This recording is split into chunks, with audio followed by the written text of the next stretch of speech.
megidi sa omemne da no ahyase ekoyie na chese weekend no saa na ene ensempom mienu a yebedi mu nkomo no ye hwe na wotwenim ensem a edi akoti edi ahima ye kasa hododo na ye san asisu biemu adiamanti ene ne ye hwe ECOWAS anamuntu a omo ehwe se womodi asrafo beboaremu ewo Niger na asrafo etu aban gu yi a womgu so ate so a womo nyoma gye so bete kasa no womode eye ohye akoto womo so dia asrafo no akoto womo ama oman no akọ back to kabmami kabi no modi amamra ayedwuma yebedi mu nkomo ediama babie du no abakosem be na woku ho na de si ya womo ede eye asrafo ene komu no ekowie sen na afenso ya hye no eye eba no politica ehwo so no ya hye de eka ede fa ho yebesan so ahye se ene no aban kyerese ne panyia wono na da apomudin so ye no kyerese kamia se anesefo ne womo ewa apomudin adwuma no ma etu kwan ekwa man hodo so no enya de enya sunsanso bia ewo omanyi apomudin adwuma ene omafo ehyemu enyina so no eyedien na de woka no eno no egina ho de madien yebedi san komo no ede ma no payi ewo Nnawotwi dwumadie so meje aboafo nkrato me ba yebesi nkonwa na meni mabedwafo asase mamu achibiem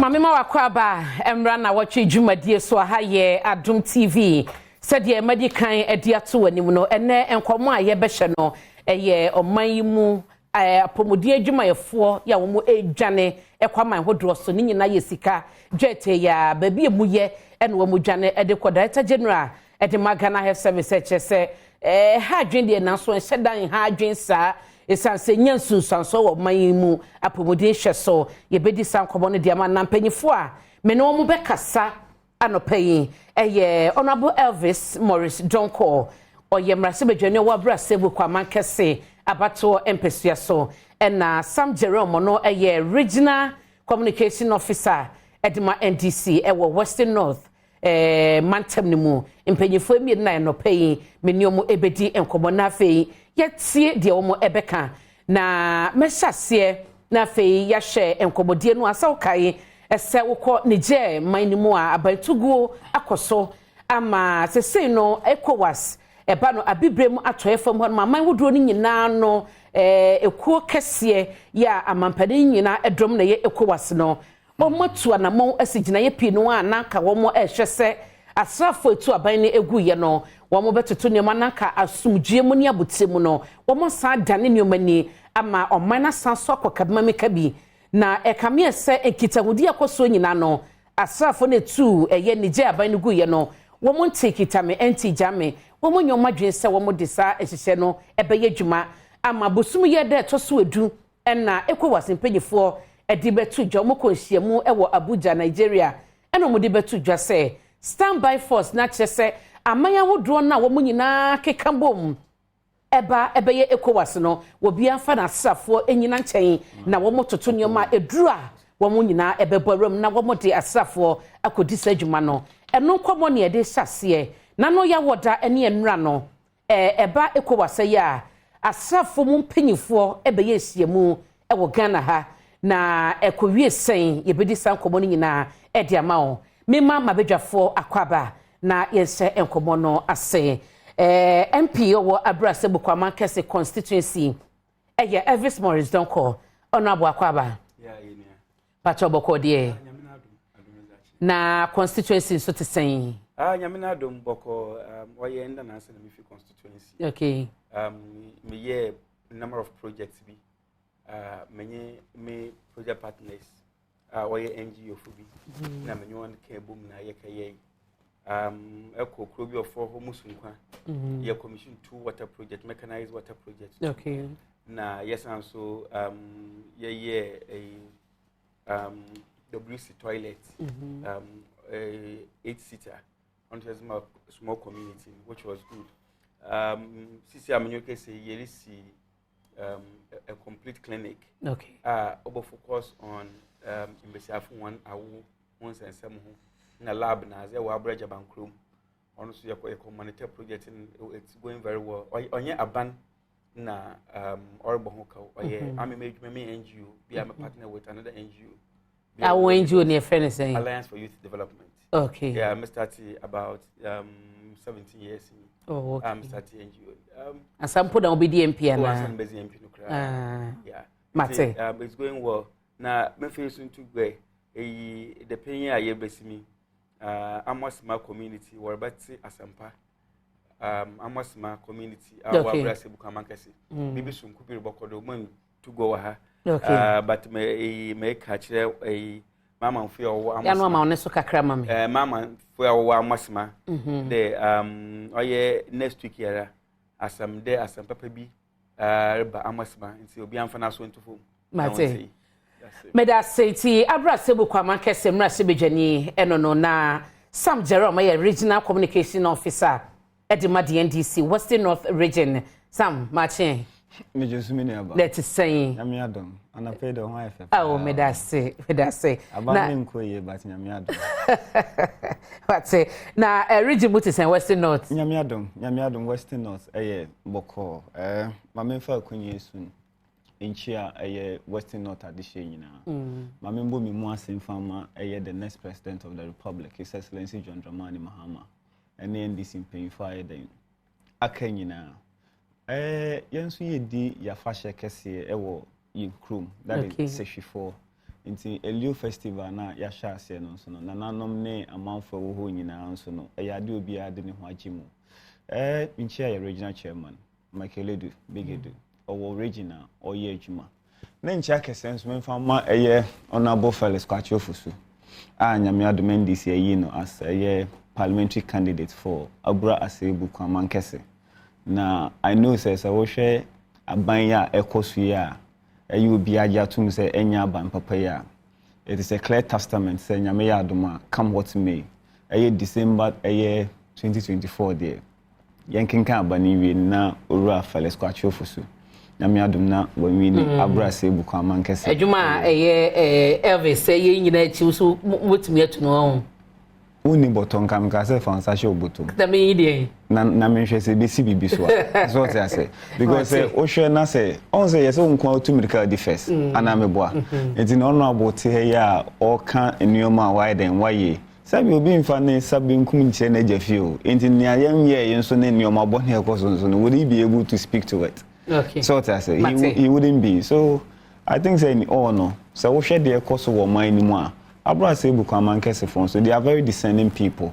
Omunim what Ura Felix Kwachofusu, a bit in my day. I am mom and Wabuana, a year constituency niding, a twin. So I have no doubts about that. May I say, my video for what's your moncanity? Your best young Kobona Sena if it were ECOWAS, Miss Shastia would your wabamu, no sign yem recibijani. Ja omo feel one ma, a band near maybe say ya, one man or Moshe, and tutti and any can. Na honorable yenshe ECOWAS jinaya omasini sisi omo a standby force ye ni meeting e koso nano ya woda ene enra asembisa no ene se baby a enyoma kodru no solution no eye wo ana yo munia medasi mifenzi kanchi amahin fa kese basa oy abro mahin Kwamankese omahin na aida na Sebu omahin okuticha me fimichie ho nyina na wan adeshi nyina no pay minjinzi de ikrobia bepe ntokwa anade ikrobia bepe de ambeze ayi mukro wonsho anade mama mfu hona asintu minjinzi de ankwan krobia wo krobia muso wo bakade o nyenza anu ye pentokwa yankon ntokwa keke faso biara onyu yenhwe where Nigeria wofi na where we do. It's all about the president, ne bodyguards, na why in the meal. President Mampanyin Ankasa, one ojihonizi a wobono hoban. Na was ne do bia we do in there. Na Mr. Mibisa so, and a coup d'etat is a solution to the problem, whether being social, economic, whatever. Mr. Mibisa, the abana obutu aban egu, or a solution, and It is totally no. Ikutu abanugwa. Onye solution. Iyi se wanya boko na ebinim so wo sordo e wo baby a another wo sordo wo kwan bi da. Na kende nka abazi na ibohu e wo bi je ho no. I mean, many expert in security issues, but I don't also condone the say money be them or unquaya. Won't go to abanibingu. No. Okay. Never. Then Mazamatamba Bobinando, one go to abangu, why has it? Yambu Hanabado, Metsi crap also a month from a chronim crap on whom would do another was support coup d'etat. But Master some be saying day. And I nipa na oye cool. So that popular. Incident nanka one chena umampenyin ye time so non's we kejina bi. So okay. That's why was we call stadium. Na we call stadium man amanfo nyina wo boy agino do. Wo boy agino do means there a amanfo no kwapo e hon there but Ghana ha. Menka da meansi but ikrobiara even America. It's a cool sia. Ye won call for about so be opposition for when you abaji da bibi dem wesi anam go amuni abesia ye wo bi for kronum a when you abaji da dem azin wesi the mouse ne wo binim so wo kronum a won pino do but dem call for na won pino e ko na ko protester nda won kwa won fa nchewo oye ndeda ndi do sene nansa mo hwe one sister station Nigeria for wo Ghana demonstrating the won pino do there aban intugu obaba the masuna ye wo binim so wo Nigeria won so feel de o aban intugu ye we season in hands yampino do but munua abasem no besi desa awo sikijina Nigeria wo there am aban intugu yampino abasem no boto yes those who went to the stadium and be your opposition party means that the majority of the population will come out openly to say the hands yampino do no means nsi ami momeze ku na wesin ame ma monfoado ame ku na wesin me just dey say kro biara say obotumpan kro biara say wo ba liberate won ho afi economic mess na dey ya onye abanuntugu oye soja fun penfu ya wo hia wo Ghana dey wo ye ECOWAS fo anade ebibiri atoyem soja fun penfu na wo hia wo Ghana na wana sema woke nyina ye de na kan won so won pentokwa won ma ye hu de African leaders another ECOWAS we boy wona abo de wo ba ye diplomatic talks wonye soja funu won bakasa ma we tumna was when it was egufom na we return say we return seat was about back to the president another she bi won na ye but what's wokwa na wakapem Wokwa na wakapem. Okay. Wokwa na wakapem. So this means that won't nko honenyim as ECOWAS. But America nye there. Mami say ammo ho kwan da won betena fom na won kasa. Ana ebe den na ana wotum na watena fom wakasa ma oman wotum na wakonenyim. Metena bi so Guinea woye ku obi ankasa ho. Burkina Faso woye obi ankasa ho. Mali woye obi ankasa ho. Na Nigeria waya ntina mana na ECOWAS obomu de order wotum na woko na was the soldier for another asraf was one kwada woko two military government was one but yentum na yankwada ma as African countries yentum na yankwada ma de ntide bia anka asam bia baba biara no do soldier for woko ni tu problems are other countries woko mu nyinara we are seeing most countries are going through the same thing. Eko UK, once we want Chafa, UK, within a span of say 6 months or say 8 months, President Ahina was son of UK. 3 years or 4. Because once we were bread at the time, he resigned in the equal. Actually, America, once one to one. Actually, crop period, one to one when it comes to economic situations. Ghana, yeah, 1 to 1. But coup d'etat, it is never the solution to him problem. Okay. Coup d'etat can never be solution to economic problem of any country. And see, ameze, yes, mempendo de coup obinko eku no mfunto abanibi. Na mempendo so de ebia ECOWAS fo was asraf was one call Nigeria was on akasa but Nigeria asrafo no so de wo mo kwan de wonye mpanyefo wonye be si aginaye de wo tum na wakasa ma bibia wato yi but se wo kodo na se wo mpene za maami me mpene do ndeze but yanu kohene nyimin se de mana wo be yeza ame ma dwene mun ode bibi otum sima otum na president na watching was na shede otum ojan oyende de ya wase the president of the country wa cause treason ni treason wa cause ze minyim ni treason was wa cause an there onye amman bidu mpeifu binum onhonism komo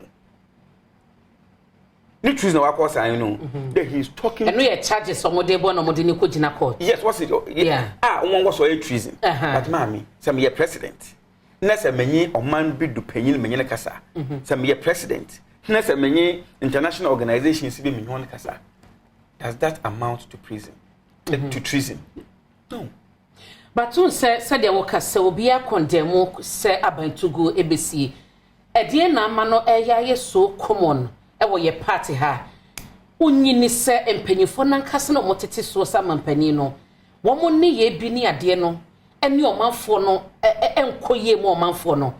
Na bi won so anyu bia said they will refer to other countries wo mo de omo wo abotre no age constitutional rule ni tum enye ba bia na akwakodu from one mo sa enti say mo concerns since 2012 about the security issues enye papa wo mo pese de tie eno na nchen economic sikasem totoye bibia ye basa and you think say enye enough for sana montu no na bibia enye enough for for a coup. Okay. Nothing. No matter what. We can't justify a coup there. Bibim kweye o manu. Na kan ka Ghana so. Ebe abani bia ba na time bidua wasin zaman kweye. Ana play soldier for Ghana. Nka won so ka do on kweye za on za yan so yentwiture. Ne fa kunkum yen ho na yenji omani. No.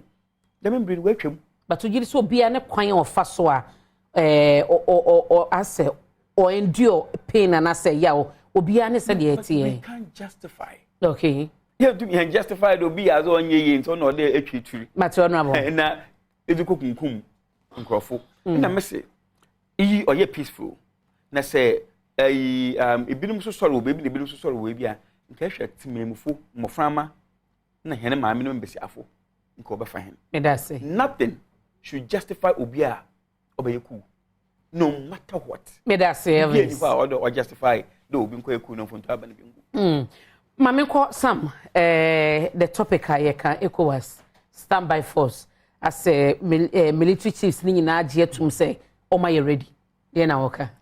Me niaba. Em say honorable kasa no di kan be say eye obi eni obefo so.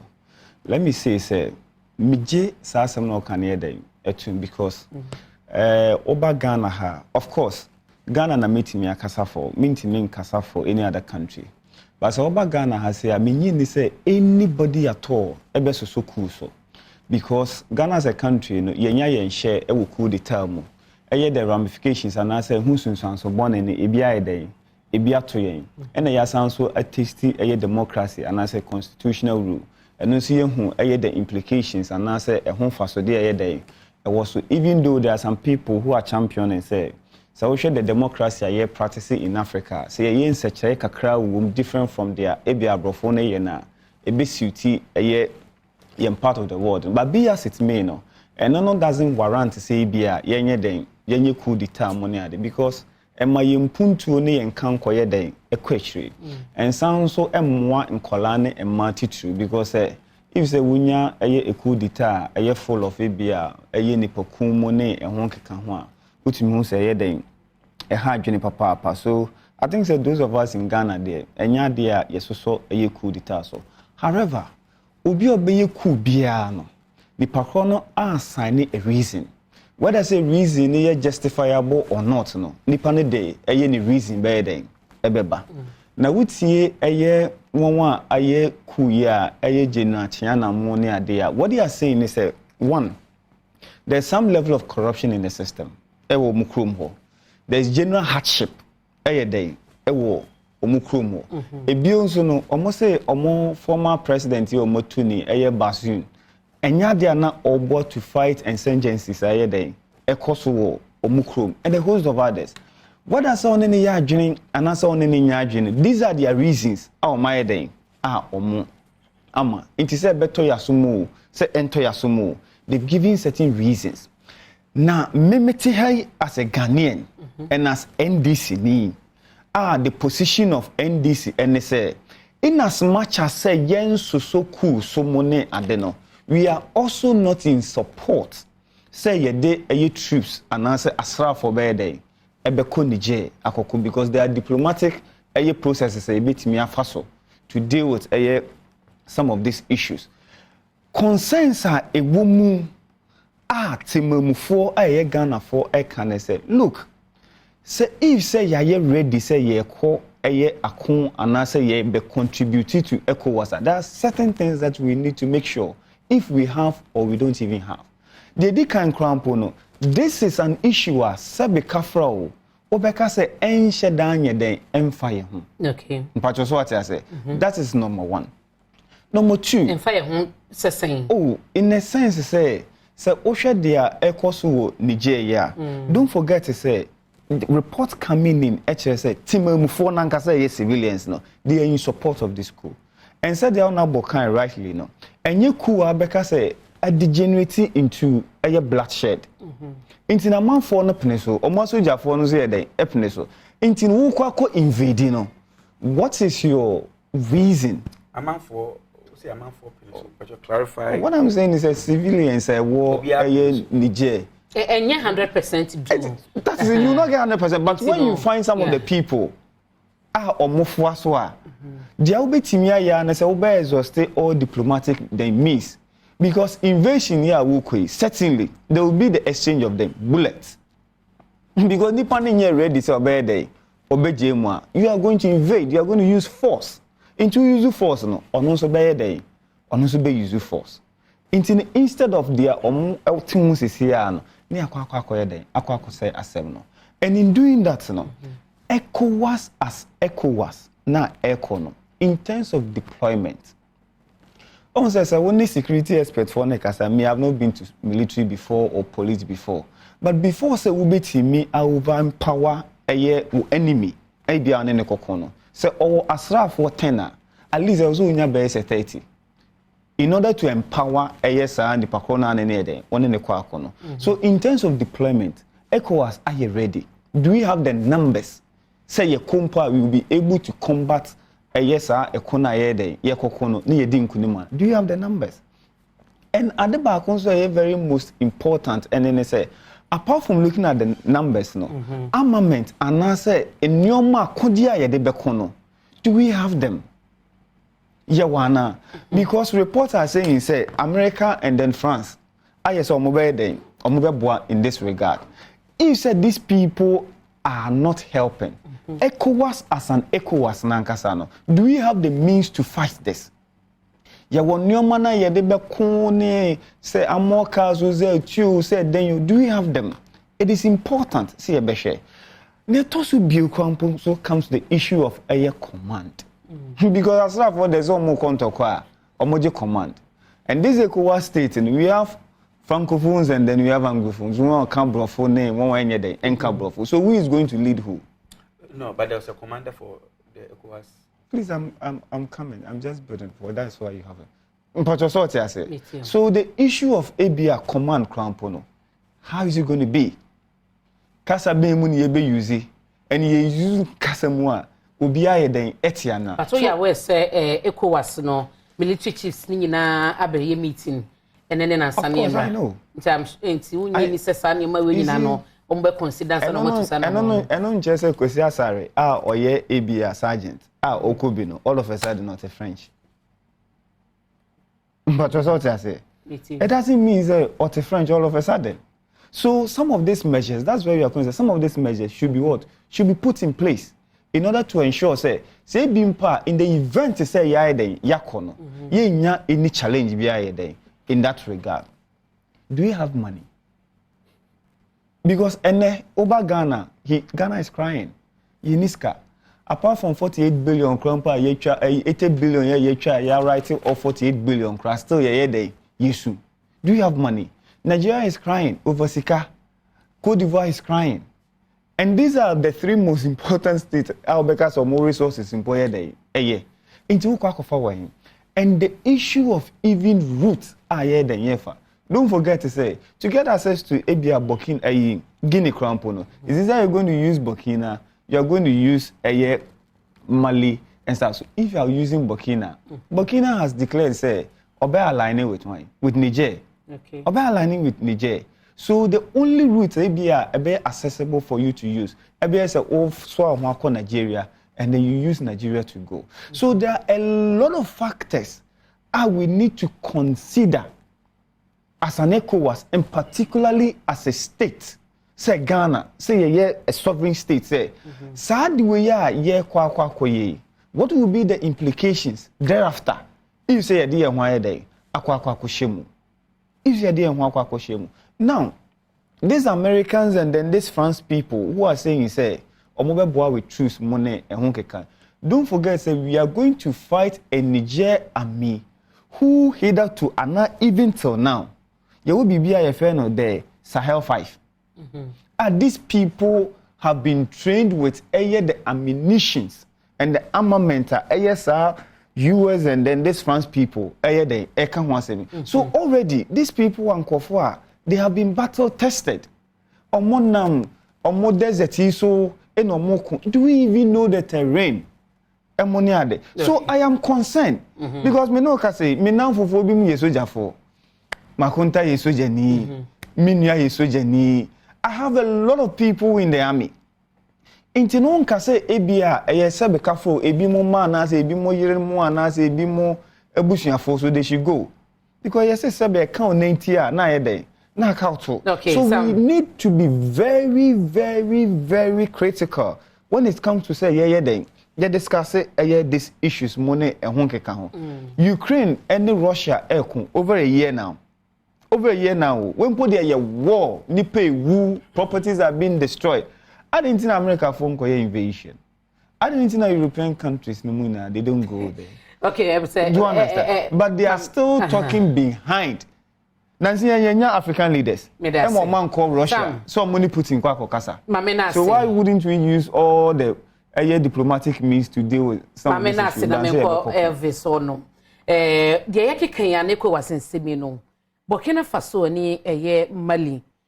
Eka se Eko was an amono mutu war no. Ekoswa they would join forces with Niger. Na I say Eko was a swai or munina so. Na so makomom sa support na omo hia no ye bisa se ye o my Ghana situation wom ye ready na se ye ready a da no na one security analyst ne kasa na o kase se wo hye situation se ya o my na wo do true se kono one na wo form ho ka one na wo ye obi bia ECOWAS emma mu me support in any way ye misa ye wo sa ahode no aye be kwa na Yo, Mdasi, mami, amazing coming. My brother, okay, we don't have like one commander. I obey lead the troops. If we be them, sir. Man, can them. Mami, can you there? Mami, draw attention, cry. But Mami, can in terms of command, Kasa, yeah, then. No, but they've been doing this. This is not the first time. They went to Liberia, Ekumok. They went to other countries. So this is actually not the first time ECOWAS troops will deploy one to do something like that. But in anyone, different kakra. It's like ECOWAS against a whole country military. But I wouldn't also be surprised that there are certain officers within the junta now won't support the coup. Okay. I wouldn't be surprised. But now, now it's like going against the president, the person ruling now. If you win him there and Piloda, what will happen to you later?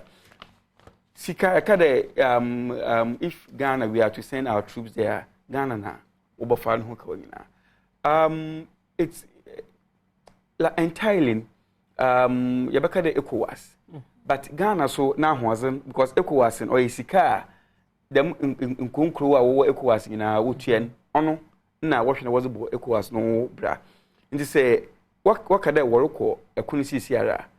Yes, Ghana baby. Other countries in na baby. But mami, what's he say? Obina bodwi orehwa ehu. Na asa wonsu na ezesi wozo. So obina bodwi se orehwa.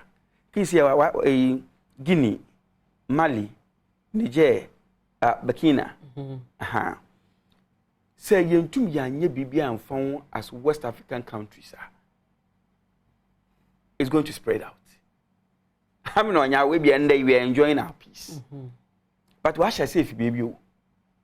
Say, Bibia going to one Bibia and for other countries, name way, what eating crap way, crap about some not one. Why can't we also do it? And it's going to be a problem. Ghana, we don't live on an island. I ever the Morocco do Niger on fire. No. Here, Sister Niger, Bibi, Tom Sisiara, Ibuhu refugees are. Will be few. No abagan because Niger, Burkina Faso, Mali. Onye critical and crapo, ye who knows who's under the doubt. Echo, ye northern part of the country. And when you are no for them, concrete in Nara. Wapa, Ghana, or Ghana because we feel the one who's shown. Yes, men pendo there, Echo was won't go to share so your phone window. But in the long term, Wakasa. Let's say when Kisiaga, what do they do? People are downplaying the strength of, let's say, one security analyst.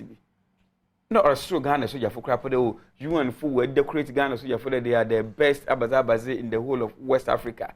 Now, to him, it's not about today be one strength or what you call but it's about the one what to one.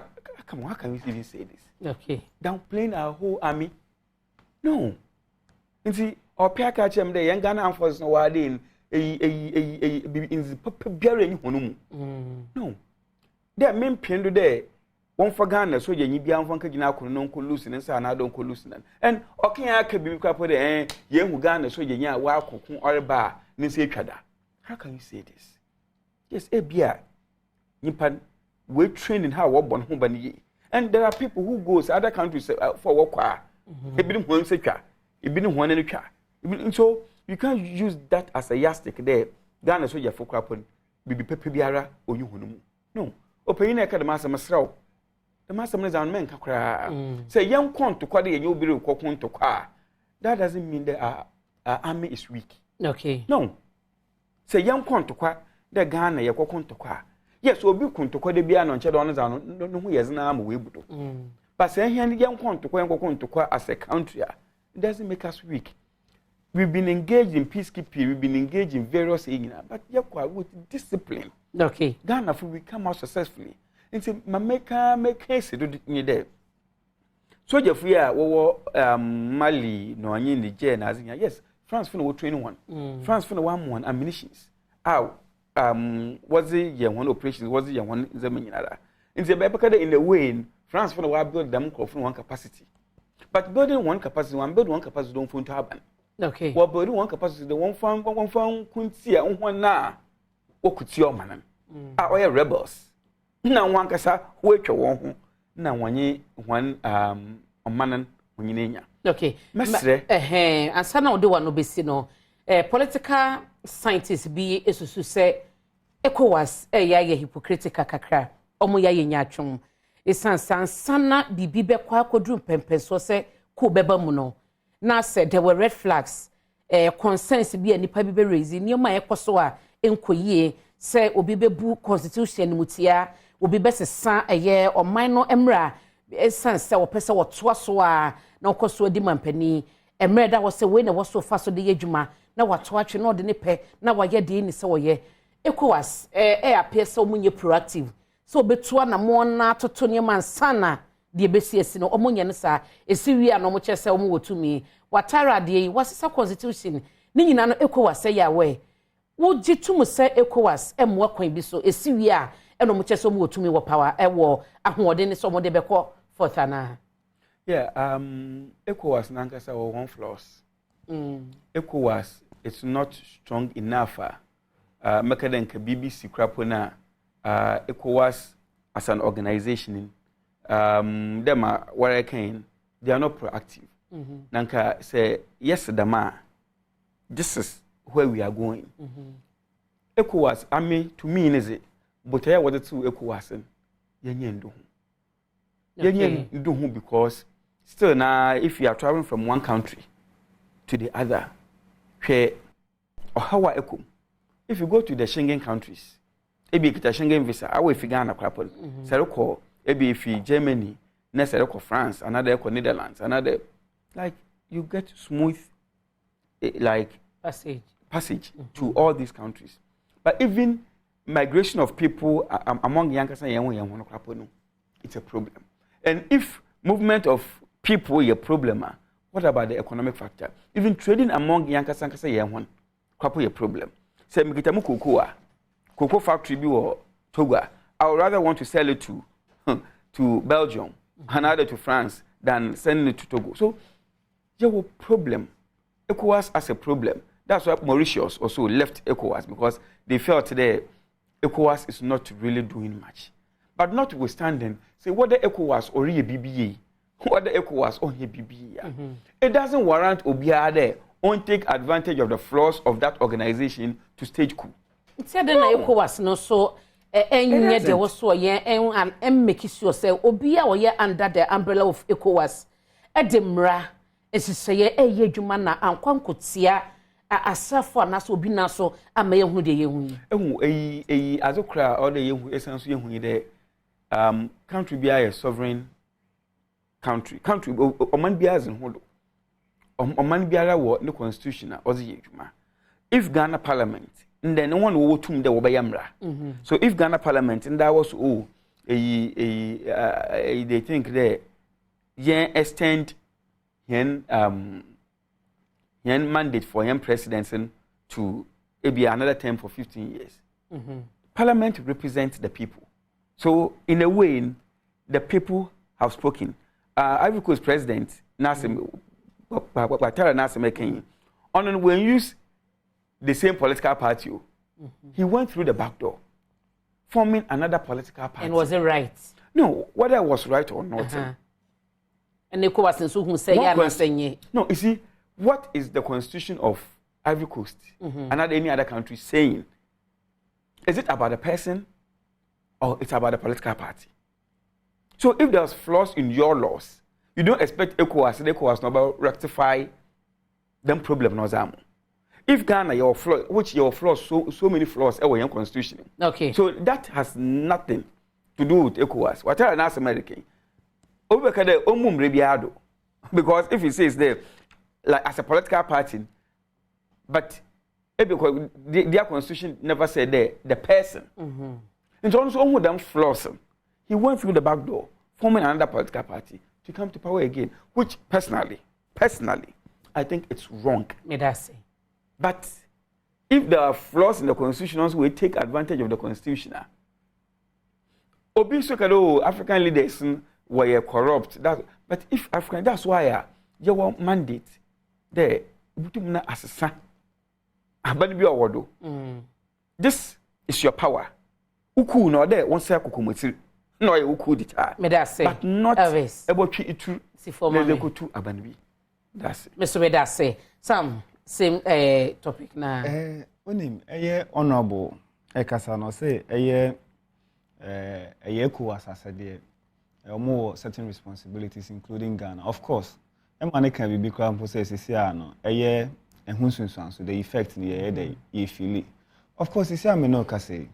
One of the economic effects are here the EFC. With some of our traders are because of the closure of Niger border in yen trucks are then aka Niger into many day ember.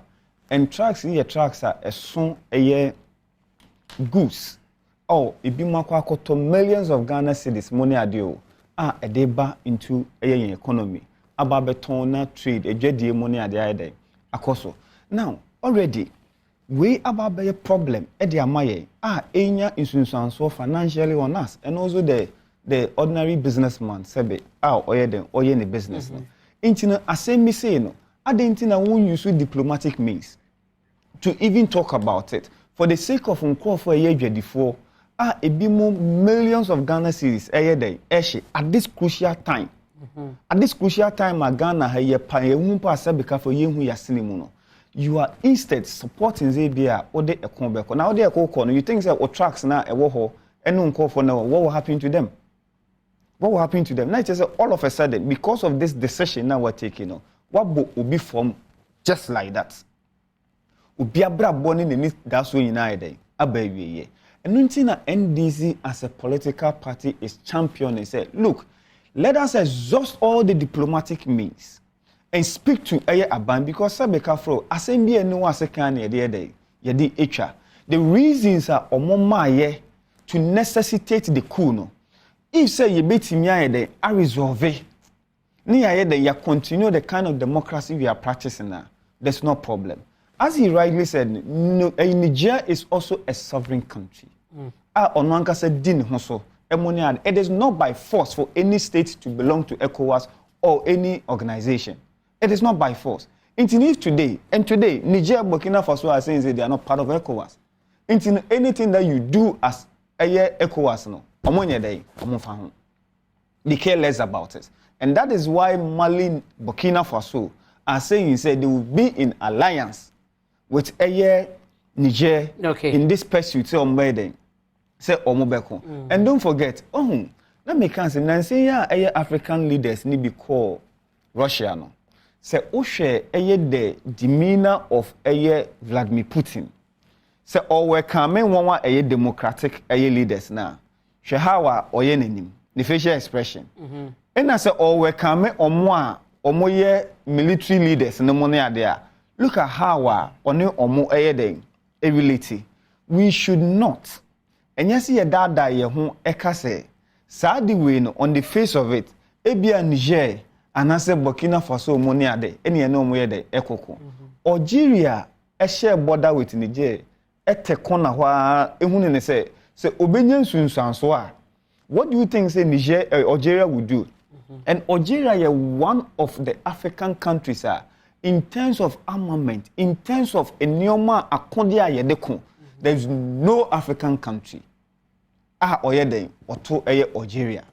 So if Algeria even decide to say because of so boni bia ebeba yen so emoni adintino, ye align with these people and fight with them, where will our Ghanaian soldiers be? Okay. No, but na obeba Mavis obeba meba na me pesa me draw some agent which say ECOWAS for diplomatic means and na emma asumdie emra wonom for how long woka say jene akaboda so beans akaboda so na ni bo yeden e wo ha nti indirectly no we are being affected by the ECOSO e wo Niger ho no nti diplomatic na be take 1 year 2 years and sana omode a resolve we are yentina sentwensa unim se okokun na say a destroy more farmlands completely, which will take years, because bonds money are the best of massas, and on what will be the implication? So that 1 year, any that perpetual a year effect, which one do you like? Because a cool formula, and a formula. In the formula, any day. It depends. In the formula, any day, because the person has said, say, on TSA, so there will be the exertion of force. And then you be using. Say diplomatically, any omo kasa. No me be border no. Na inkofo e di millions of Ghana cedis akra neoma. Omo je training na banks twetwe omo ne ade no. If it will take a year, if it will take 2 years, if it will take 6 months, at least the banks would understand say because of this situation, ti bia yenye bibi kakra ye dey. E wo ho. Na ekonisi automatically tracks na wo ho no. Why na driver betimi akwa track na ye dey. Isi ho you will not. Nipa na losing in your man. O man ka sansa ase ne aden so den. Ebe den, ebe say. So nia wo expecting onye den untumi. O planting for food and jobs I will say uye. Of what significant has it been? Eda dey na produce. Enunti no o kwako engage in that to affect negatively your economy. Enunti no enye sanete. And also honorable can say me say obi ridicule yen soldiers say omoti say munia. And nankasa deep within your soldiers nankasa even though was swear say or the name be protected or mine or money But doesn't mean say Sebekafo should engage in needless war or fight. Now, one that also we needless. Oh, so if say exhausted all that we should do, then I will say a trigger say a calculator. Before you sign up or so ye military officer no. Unim dear woman, meti he minim say ye frewa how much is brejuma was so better than say yejuma. Into no dear na working. When you say bimo, ebu baby say our rate is our come. Make a 2 any day, empomuda. Now so Sebekafo, make a 2 be an answer be any day. Okay. All because of say a day, our reason. So because of say I have signed up say, but they mean kwabede, ebe 2 nintino. Of no justifiable reason, I DBB, ebe bre, me mine. Now me say me day. I will ascribe to it. But are you the decision maker now say the chiefs eda the military nano and ebe determine say service chiefs in America and ebe determine say we no necessary we necessary obi na kana say want to be there also jai to na be between you and service chief na owo where is he or she drawing his powers from? Service chief na owo ne power na odofi ye ho. But so not so ne be taking decision on your behalf. So if you take a needed decision on my behalf, na me am more to me in peninsula. What is the essence of you taking? But a quick one on ECOWAS being hypocritical. I was saying same be ICC no. E bonita mama na ye nkweni. Nyame ye wadoma wani fie ya wankasa hu bonene papa reading about ECOWAS money ade. Apart from say time beso a ye be free obi so ECOWAS chairman. Then if na kwotena ho na yakonum team mo ne ehon keka ho no. Sebekafo what does ECOWAS my den? Eden na why am I? ECOWAS na eden. Ene dia my. O de catch them. Ebia me ignorance me nim their ECOWAS na eden aye. Nti ebia betimi aka chem say ECOWAS why A B C D E F G H. So what I say?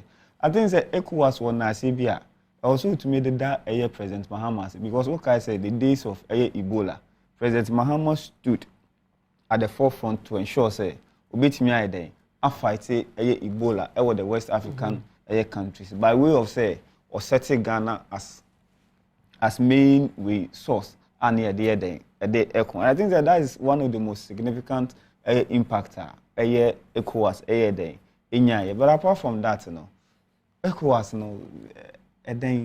because if say there's about 15 or more ECOWAS state countries say if say ibia one kasa ako any Niger military leader ako kasa money there what would be the results? Okay. So I think say as a party belonging to the NDC our position still remains say anobabaye ene yenye de yenkoso danse ye beden ye bekwa kokuntoka meda say the nasa maybe sa no baby say the achievements of ECOWAS so far me new so no respond no ana ECOWAS achievement also parliament now you don't need to be in parliament na ECOWAS achievement sam me patcho me ba for ye kita we I can't cry more than the breed because honorable parliament and you don't know meche ECOWAS or you member of ECOWAS parliament say ECOWAS parliament ebia bisa no you member ebia me nim nti ebia anase onye bi krampo na ebia oni namfofo yi police bi ebi mu ko betimi afani fo won ze bi ko obi se ebia o me so obia na meche say honorable dem amiti o say we na ene say me producer ka say ye mo but ECOWAS achievement ni bia I will do so it's a quick one. Don't let it seem as if there's no diplomatic talks going on. Now diplomatic talks another if there will be any diplomacy it involves parties. Not one individual, another one party can just go and sit and have diplomatic talk.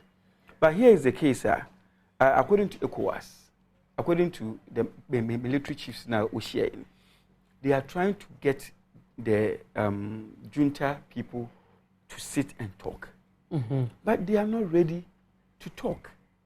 That is the problem. If Wama Wankwanda Yankasa, because I learned there was this this man in Nigeria, the Islamic scholar, Yeah, scholar. Yeah. Went to, like, he had the opportunity to go and engage these people, the juntas. They agreed to meet him or to sit and talk. But later, no, they said no. So this is the problem. Mali, Burkina Faso are supporting the Niger soldiers because they are also in the same soup. Into was ready, say, ECOWAS were successful in Nigeria, the next will be them. So just any those and pair Mali for deploy one air fighters to Niger. They are using that to support them. Like, because once we be here, so I successful Ukraine, we can be next. Intina was support no end was support one day why Ubi Ayaza and Adobe Nyazi. Because once we were there, Niger for one abadry or a show. It's once we was this once. So diplomacy is, I mean, there behind closed doors, no. We tried to be one wakasa, but one kasa. He also said about the ECOWAS won't achieve it. Yes, ECOWAS has one problems. Problems, but we can't also take it away there. At least we to know why BB for various countries. In the manner, you can go online, search the achievement of ECOWAS. You can mention so many of them, but where we expect them to be, they are not there. Okay. And in Myanmar, I'm me as a person. Me expected obey and come time a bagger, but nakama straight to various ECOWAS country. It is not happening. The it border, the harassment. I mean, Montana but say any one of what to say you want to kuma. Ever if you talk about yerba harassment, if from even Ghana to go young say embodied the crapple problems over. These are the things that I believe the ECOWAS or the Washington will address. And now trade, which is the backbone of every country.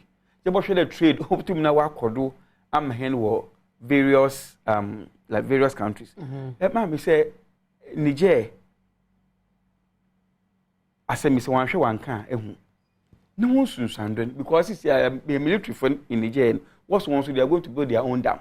Okay.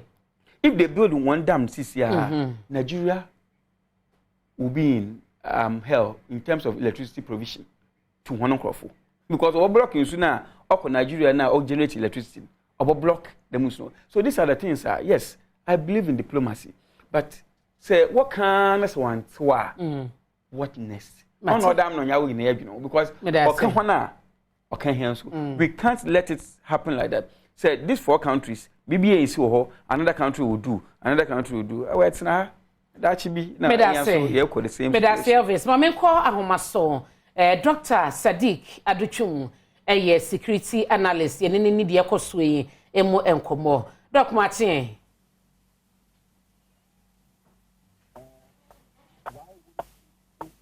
Doc Martin. Okay. Yes, Dr. Sadiq Aduchum, ye benyano na fe, ye de enkobo na ko na ye she, shemu e so, nano ya wodane enra. Ene baby akwakọ wie sanse omo chese omo ewo die hia akande bi omo hia no omo ewo so mbetu sa anamo no na yedri ho ano no na dok timenka. Okay na emu komo na yehye no na me bisa se onabo na wo bosom eba no edwadie ewo ECOWAS countries no a wo share some of the achievements na omo chese omo yi exports and import taxes these countries ni nyina no na we chance na we raha ni ade no mo yefi ho eno achi so no mo improve ni chese there's more room so mo beye bi eba no transport we akoni abadie ni ade nyina no there are improvements ma me call doc afi otimenka Dr. Aduchum yo yeguso ha na watwi dwumadie na wo hye ewo Adom TV so ene anopai enkomo a ye hyase de yedi kan no ECOWAS afi no abeka ye ho a ye hye ne ye wie wo so ye wie the second topic no se me di kan edito dwane ye be wramu na ye hye apomudi emu adwumayefo dwane omu dwane ko obi man so ekoye dwuma ni nyina ani sika wo mo hunu no se wo mo ho no mo e che Ghana ha na ye be hwe na babia ye dro no enche ye beko akwaje enkra na sa enkra yi ni nyina no eye mula eye game park games ne sedia ho nsem etie ya no wahye ne so esabe mi da bia na Nnawotwi dwumadie no yede ebrewo into honorable under 1 minute na fe me nkomra na sam bibi ho kan ya person respond ya na okay jina so mame ma yentie we emra ye beto aso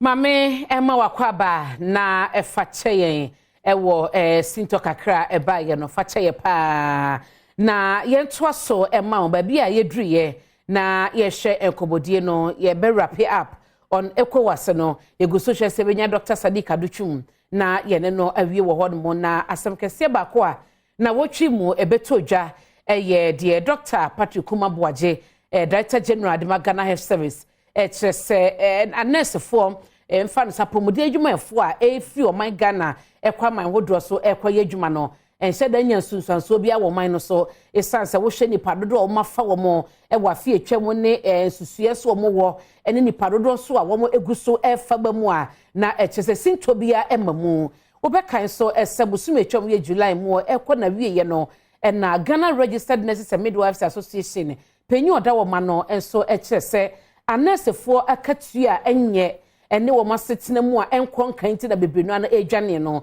ti aban ne peso mo tena Ghana na wo se ohwe sa asem no de Dr. Patrick Kumaboaje ekan no echese ensedam form ho sa kona anesefo no ekono ana eno komo na yedi mpanyifo abani omo ewo efie ha anopayin eye embrase bedwani ono ewo abrase bukwama kese yewra Elvis na eno achi so eye Sam enso eye Western North Regional Communication Officer Edima NDC meshase ewo embrase bedwani no enchen na afei yenhwe Elvis Morris Jonko is komo we ashasia eba ye be bosu etwam ho no mu a na ekodaye na san asori Nnawotwi mu se worth any salary bosum ya katua na sefo die enkoyie nti obi adwane ekwama na ne kopesi kadodo na drok so chese kona wo mokọ no enyo ha obia e wo man so no ne papa mu a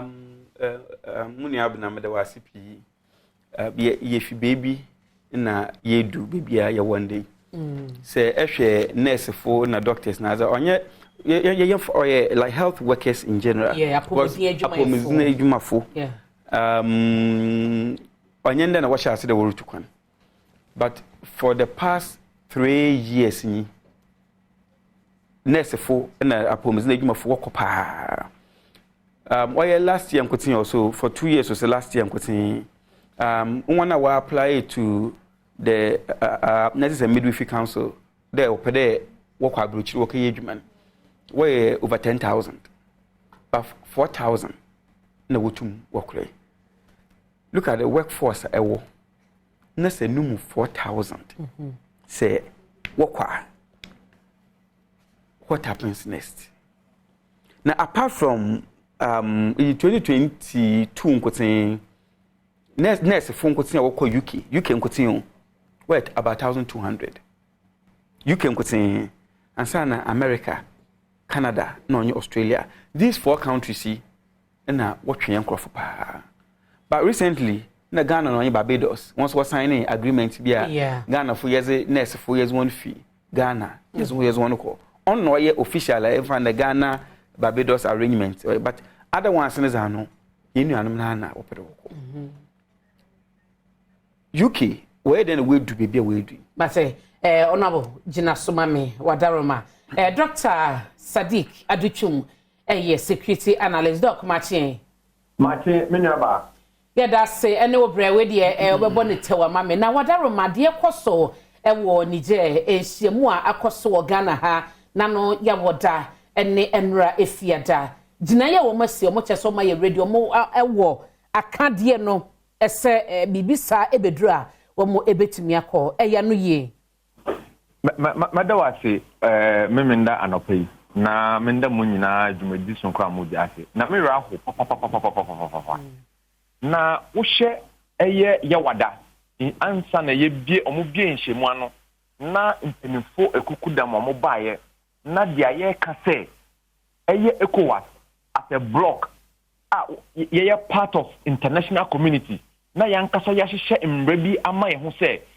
oyende bi eto yen a yɛmfa saa akonya nso efisɛ yɛpɛ ye hye ade ye friend sɛ kabima minka bi amembo no mu kena na prekope a body like ECOWAS prekope sorry say yɛpɛ sɛ ye use military ye de asafo ekotu hye nkofo a already nankasa no omo aye abantugu a ɛsɛ sɛ ye dina so na ye hwɛ sɛ then e ba ye na ye anobaba ye wo diplomatic way na ye hwɛ kwa ya befa so ye bema asumdwe aba yen ebibiman mu no ene mmom no ye se ye kotu ahye so enam sɛ abiri ni nyina no ye ka sɛ ECOWAS no omo wosenso omo ntumi nkante no ye de saa amememfi no ekwa kotu ahye nkofo so na ende wo hwɛ the same person eye ambassador Fatao asema no oka na yewada ene efiada na metra na mehwa na as a young man growing na me rekwa ho na me bisa sɛ ana sebio tafrache ye mpenifo no a omo da ya no eya sometimes adwembe na ye okomutim ansana nsɛm bi sɛ mbona na sa na mo bi oso mutu a omotu won enti ɛsɛ sɛ yɛma ade a yɛfɛ no sɛ die ɛma timemufo abrabɔ mu na yɛhwɛ na Ghana yɛka sɛ yɛni kwan sɛ yɛ agyen sɛ yɛbɛ committee yɛ ho ɛwɔ saa enwoma yi mu ɛni kwan po sɛ ɛni kwan sɛ yɛ offer yɛ platform saa na nkan komodien bɛ twetwe kwan ka we shouldn't have even offer our platform na Martin komoni bia yɛ na yɛ de to Gambia ɛni Liberia ho yɛhwɛ Gambia deɛ no ɛni Liberia deɛ no these are two different issues putting together na yɛ analyze ne ho sɛ yɛpɛ sɛ ebibiman mu hanom yɛ fa ho di ɛne yɛ asomdwe no ebesi pesita na yɛnhwɛ sɛ adeɛ fɛn sɛ asymmetric warfare a ɛyɛ terrorism ne violent extremism yɛbɛbrɛ adeɛ ne nyinaa no ase na we have leaders who are calling the block meanwhile they don't even have the wherewithal to go and do what they are supposed to do na ɛyɛ ayɔho ɛno ne anapɛ yɛpɛ sɛ yɛka nti yɛpɛ sɛ yɛma yɛn mpanimfoɔ no ɛyɛ aware sɛ yɛdu baabi na sɛ sɛ bɛtafra kyɛ sɛ obi tumi nya friends ahoɔden ne sɛ media medi me 210 mewie na menkyinkyim ɔman no mbra pɔn no na memfa nsa so mfa ntena so na ɛno ne deɛ ɔmo ntumi nka ho asɛm ɛno ne deɛ ɔmo ntumi mfa military nkɔ na sɛ deɛ ɔmo som ho sɛ ɔmo wɔ atiti mu sɛ bɛtɛfa kyɛ obi edi wo so a fitititititi ɛso edi wo so a ɔma wankasa ntumi ndi wo ho na sɛ ɔsɛ sɛ ɔmo tumi ɛfɛn sɛ edi wɔn ho na yɛ ka sɛ eni kwan sɛ yɛde ɛyɛ military anase ku na yɛde yɛ na mmom sɛ obi etusa na mo na yɛde anobaba abɛyɛ no na yɛ sɛ yɛkɔ kotu ahyɛ ɔmo so in fact me aho pa okay ti doc baabi akɔsie ne sɛ de wotie mu no ɛkyerɛ sɛ anobaba no awia na asese no ɛko no na ɔmusai anobaba no ɛsɛ sɛ ɛkɔ so na yɛhwɛ sɛ den na ɛda pon ne so den na yɛbɛtumi de akɔ pon ne so sɛ bi otafa kyɛ sɛ impo de bi am make example sɛ bi otafa kyɛ sɛ impo wo fie na asɛm si fie na yɛ small opani bi na opani no akɔ asɛm na ɔkɔ na yɛ bɔ ne san a ɛsɛ sɛ obisa ho sɛ ana opani na wasoma no ne bɔ bi o te sɛn ne dina bi o te sɛn ɛwɔ society mu nti ɛno ne nkyɛ sɛ wo suma nipa baako kɔ na sɛ ɛno anyeye a na putupri na waka sɛ ɛnde me so me de friends saa otusia no ɛna me de kɔ ɛno no ɛnyɛ adwuma. It will not help us economically, and even when it comes to our own security fragility within the sub-region. Okay. Into yes, and yes, and Adodan Kwakupa say he should not make that mistake of committing Ghanaian troops to anything in Niger. Mate Dr. Sadiq Adochu mame nase ene ebra wanya ede amayen na sese you know mame ko dache hine nana ya wasante enchen na gamashi no wose uni se homo wafahye no hyasia ne san ho boa egusu gidi de wo honom no onfanto ye nim sesia dache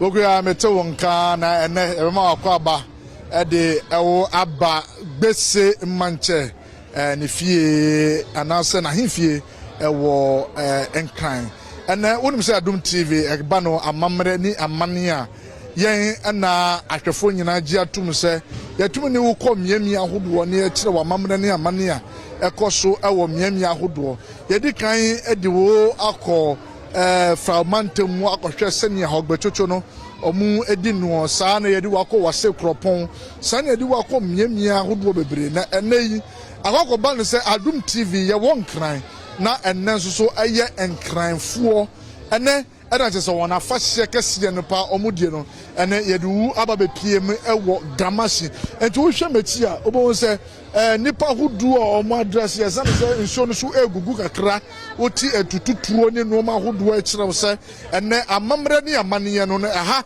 ɛna kyerɛ sɛ mpanyinfoɔ ɛbɛyie ne yɛtumi ehunu deɛ ɛkɔ soɔ ne mu sɛ me ne wo kasa yi sɛ wotim akyi a etuo ahodoɔ a yɛtuo ɛno ɛkyerɛw sɛ amammerɛ ne amaneɛ a ahemfo ahodoɔ ɛwɔ ha ɛwɔ sɛ wɔyɛ na ɔde kyerɛ sɛ ɛyɛ ade a hɔmɔɔ yɛdie no ɛno bi ɛne yɛyɛ no na mmom sɛ wotie din ne yie a yɛsɛ yɛfrɛ no hɔmɔɔ ɛsane sɛ ɛmprɛ tete mu no na anka nkranfoɔ ɛkɔm ɛna eku wɔn a nananom adikanfoɔ no ɛtumi ɛbɛyɛ adwuma ɛdɔɔyɛ ma nnuane ɛtumi baayɛ a ɛdu baabi na aduane kɔ yɛtumi pete bi ma asoroboa ɛne ntate ahodoɔ tumi nyɛ bi di na ɛsɛ sɛ yɛade a ɛkɔm enya dia betumi asi enkran ebiom enti se na me ne okoi wo bepie mu e wo bese manche eni fie anana he fie tututu a empanifo e wo ho na ne me ni omo eba bedidi enkomo no the PRO a ono e wo ho for the bese manche su no ono e na me ni no eba di nkomo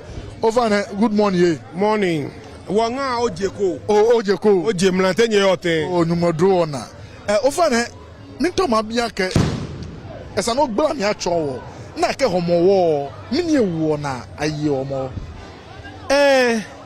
omo wa fi je me na agency abon yeli ne afi baba o ne ni wona ke je blame ahi ayo ake game woje he ko shon ke obakwe nat brew elala konde twa eke gbejeke wo gbejeke woje shon ni tun ake woje heko ake game wonye kete heko kabashi wo nwene eni wo yo ni ninu ewo ahe aye ake wo gbanye momi ke bale homo ba ye game sanjin ko bete no na gbene e bala ke besa ni ananwa ni aye be mi no mo boen game yeli e bala ke sanadu abele ni abele na hie ke aho ehie me ni buachi ka hia abele ehun ehie no be ti afiolete esani wolume ni ji the high priest wolume ni nye wonye wulo me amebote tumi na me bi nyumogba amebote tumi amebi okleje na tole okle nyampo egbe ake ti aba felete ha gbe chon mo ake abele adun eke chon wo wulo me anu adun abele ni ye gbe nyonman ete ke kombe ni ji 31 days ni ji 1 month le nyonmo ka fe dio na soli na chele ba na enwenu aswe ni no ni e ba bu na anye ayedon no mi homo yewo ni ewo game ka mehe no aya tawo ni asafu achemi aya ni ano ka na ni game ameja memi kuyeje four groups ni their organs she because of ni ewo ona ke kasa for na lead kete na ni mene mehu ba apeli oni as who take it to the group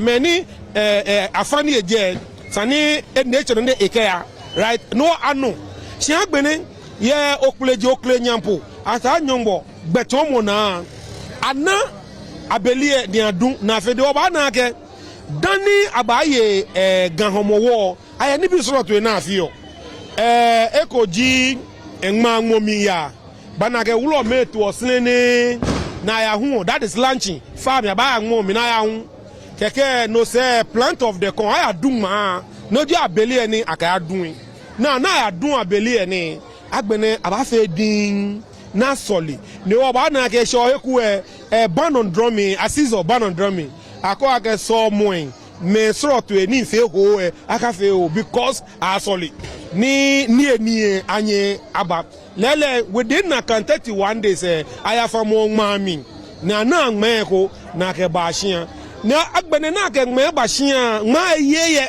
e baba o aka ho ni eni ni ngme ne wa ba ye ko ni pokui ayele baba o hie kese agbene ke ho mo e ba ye bu e moko ni o sika ye di right ni e bibo nyomo ni sa no pele ona ko sika ko the very day alogbi no ba na sika ko no ba pele e fi otamono ni o release stage o je ha moko yo no aloko na le o se legbe idon etamo homo ni ye gamen homo eye wo agbeni ni eni e ba pi we have to root out the anger okay she no bia me awo sana wo homo yi she no mi e wo afiyele he ogbin passover ona passover she akagan efe he ogbin right no efe oke agbene ni eni e ba fenini sana wo homo yi and then it becomes the head of the festival ona ake homo yi wo mo homo wo that's homo on ta no ona ke mene kusun na mba fi very well mene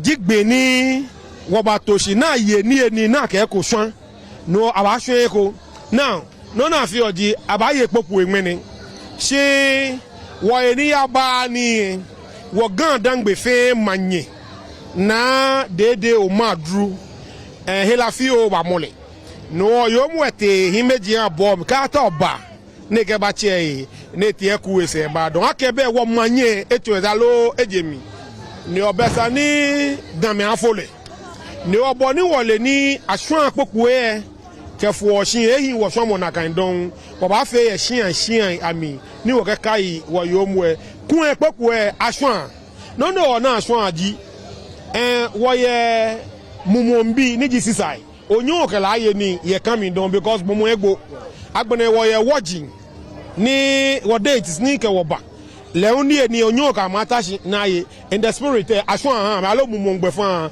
ameno aswan now moko ke bo yi opekue dafi ni gbomo egbo ni ebe onyo okela aye ni go mi don she the best thing alone no ba yin no feji o ka ko ba su eje wọn le ne ba yele no ko ni bonwo na oye ono eneje wo njamun shi gan me akusun ji enemi bien e wo yo agbene ina ke anagbesi na ke gbesi mini potin ji gbesi yue mo gbese yue mo den che ji gbese no mi high street Atamils high street ne no peji gbe ni kansin ye mane ne wo me ni bato wo ameje nso na gbekeba ne wo ame ke gbe mi fo ke bi e ba ko ake wo ka me ya gbe se le hu sanjin suro to ye sa lo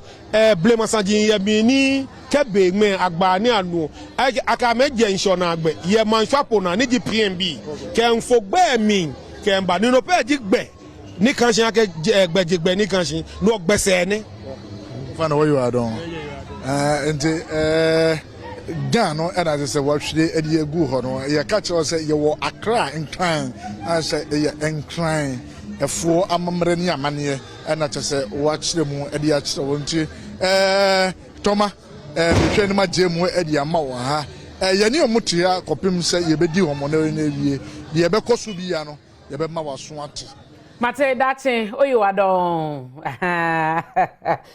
dache hine na ya wasante na wote ne ka efi gamasi no na yemra studios na ebrenity yemrapia panisa na honorable vis na wanu gu asem so ye sha nurse for me kai bebia no wodo na wo chese UK ba ne se no mabedu bebia omwe entitu asoma medasi eyi se hwe UK United Kingdom nyina was short doctors nkosi 12,000 was short nurses no midwives 50,000 so how do they get people to fill in this gap?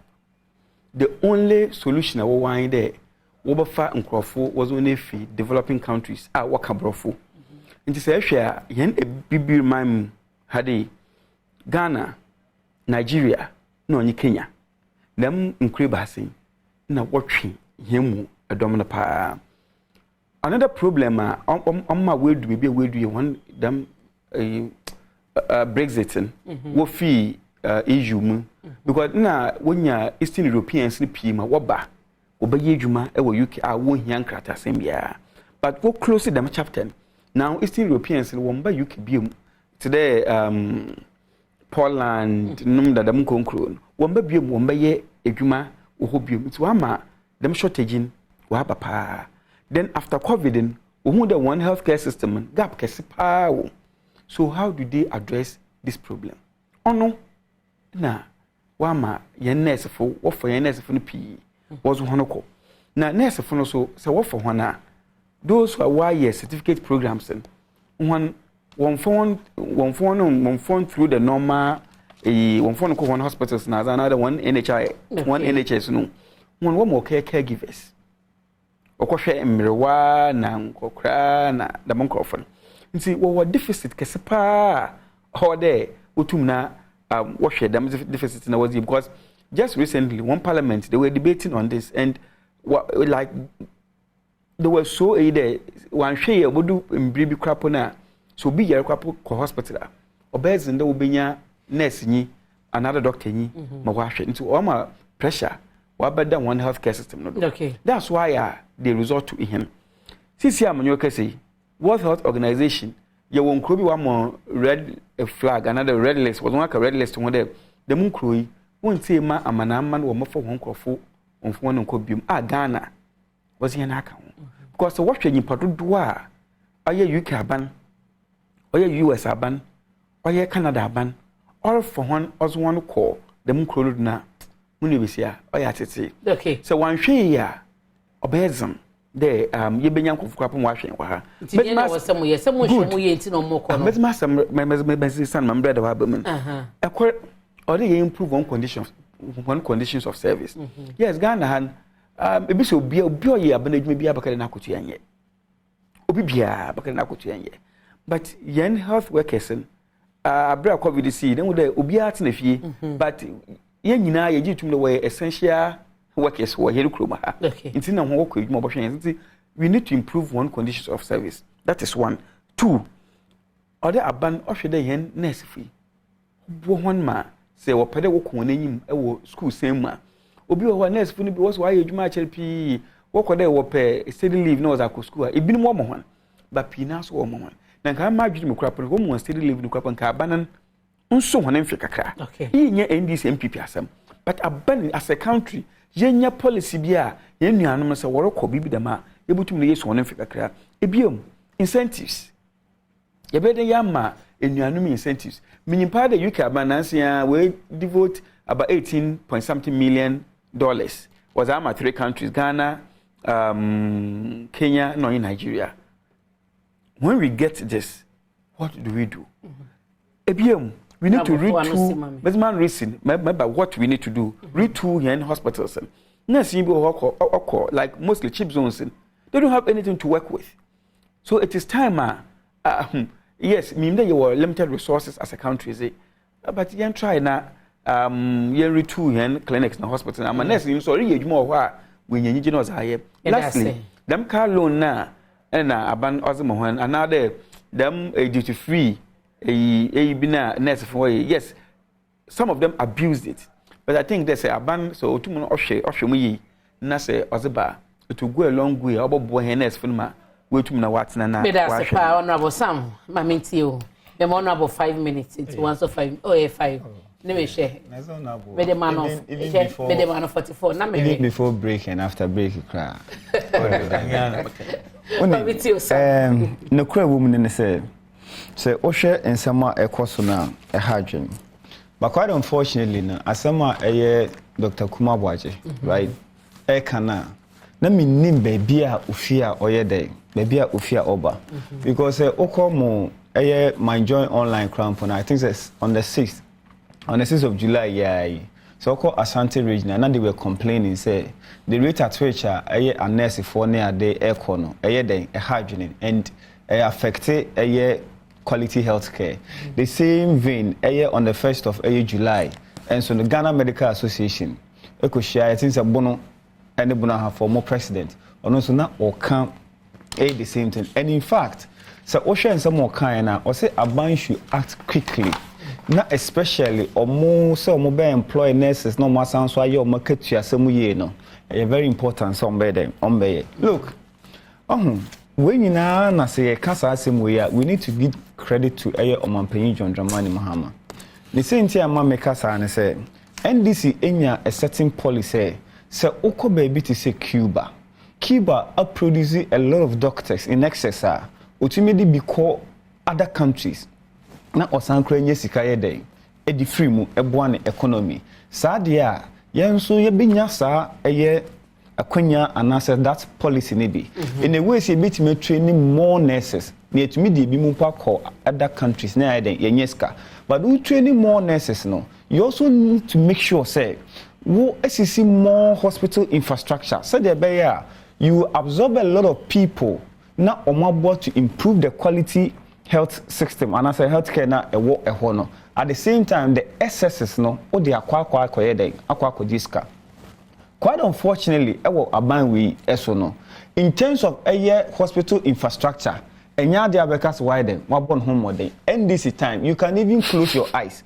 anya kra no obeka UGMC obeka rage achem obeka dodowa obeka fomena obeka bekwai obeka takwa obeka boma kwatri techimentia just a host of others I'll bet me aiden abuboso in terms of hospital infrastructure because sabeka fro nipa no ye training as a nurse area anya carpentry shop na wode ne ko and I say enye area we wode ne ko into a health facility to go and do what to go and work now synchrophony tifi bebre na say omunya adwuma enya what option is available for the person the option is obetimi akwa pe sika bi no aiden no wotu kwan ebi wonwa ewumu ankasa efimu no their condition of service any on market yankasa crampo no enne on the first near saying kofo be say why nurse for because eyura atamels ne President Mahama buy no my mu pay ye money ade but any person so asesa you know why person so asesa because who could be say won't pay and it's for me funny who could be say won't pay money ade after this economy ni pa na gi 2000 do more than 1005 money nurse na hanka who was home and as someone na working or person just say nurse for 10,000 12,000 15 oh the man kada Mahama na Sabas na was the nurse for into implementation of even single Mahama na